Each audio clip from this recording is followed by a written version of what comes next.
সময়ের সাথে সাথে মানুষ পরিবর্তন হয়, মানুষের জীবন পরিবর্তনশীল। বাল্যকাল থেকে শৈশব, শৈশবকাল থেকে কৈশোরকাল, কৈশোর থেকে যৌবন এবং যৌবন থেকে বৃদ্ধকাল পর্যন্ত প্রতিটা পদে পদে মানুষ পরিবর্তনশীল। একটা সময় গিয়ে মনে হয় আগের জীবনটা বেশ উপভোগ্যময় ছিল। যে সময়টা জীবন থেকে একবার চলে যায় সে সময় জীবনে আর কখনোই ফিরে আসে না। যৌবনে গিয়ে মনে হয় শৈশবকালের সেই মধুর স্মৃতিগুলো কতই না সুন্দর ছিল। বৃদ্ধকালে গিয়ে মনে হয় যৌবনটা যদি আর একবার ফিরে পেতাম কতই না ভালো হতো। মানুষের জীবন মূলত পরিবর্তনশীল। 16 বছর বয়সে মনে হয় এই জিনিসগুলো বোধহয় আমার জন্য, এই জিনিসগুলো না পেলে আমি হয়তো বাঁচবো না, এই জিনিসগুলো আমার লাগবেই। কিন্তু 26 বছর বয়সে গিয়ে মনে হয় 16 বছরের সেই জিনিসগুলো না পাওয়াতে খুব বেশি ক্ষতি হয়ে যায়নি। 26 বছর বয়সে মানুষ নিজেকে যে স্থানে কল্পনা করে, 40 বছর বয়সে গিয়ে মনে হয় ওই অবস্থানে যেতে না পারায় খুব বেশি একটা লস হয়ে যায়নি। জীবন মূলত পরিবর্তনশীল।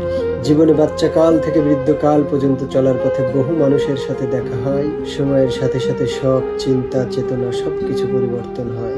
18 বছর বয়সে আমরা যে স্বপ্নটা দেখি, 25 বছর বয়সে গিয়ে সেই স্বপ্নটা আমরা আর চিন্তা করি না। 25 বছর বয়সে যে স্বপ্নটা দেখি, 35 বছর বয়সে অনেকে সেটা বাস্তবায়ন করতে পারে না। 17 বছর বয়সে যখন ভিতরে প্রচুর আবেগপ্রবণ থাকে, কেউ আঘাত দিয়ে কথা বললে ব্যথা লাগে, অভিমান হয়, ভিতরে প্রচন্ড আবেগ কাজ করে। 28 বছর বয়সে গিয়ে এই জিনিসগুলো আর থাকে না। তখন কেউ কষ্ট দিয়ে কথা বললে কষ্ট লাগে না, কেউ অবমূল্যায়ন করলে ব্যথা লাগে না, কেউ খারাপ কথা বললে সেটা গায়ে লাগে না, কেউ মনে রাখুক বা না রাখুক সেটা নিয়ে ভাবতেও ইচ্ছা করে না। মানুষ মূলত পরিবর্তনশীল। পরিবর্তনশীল এই জীবনে মানুষ পরতে পরতে কতই না স্বপ্ন দেখে।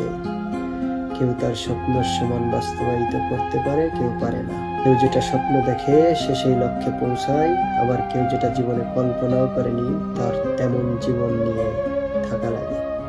বাল্যকাল থেকে শৈশব, শৈশব থেকে কৈশোর, কৈশোর থেকে যৌবন, যৌবন থেকে বৃদ্ধকালের এই পরিবর্তনের মাধ্যমে জীবনের একদিন ইতি ঘটে যায়। এ জীবন আসলেই পরিবর্তনশীল।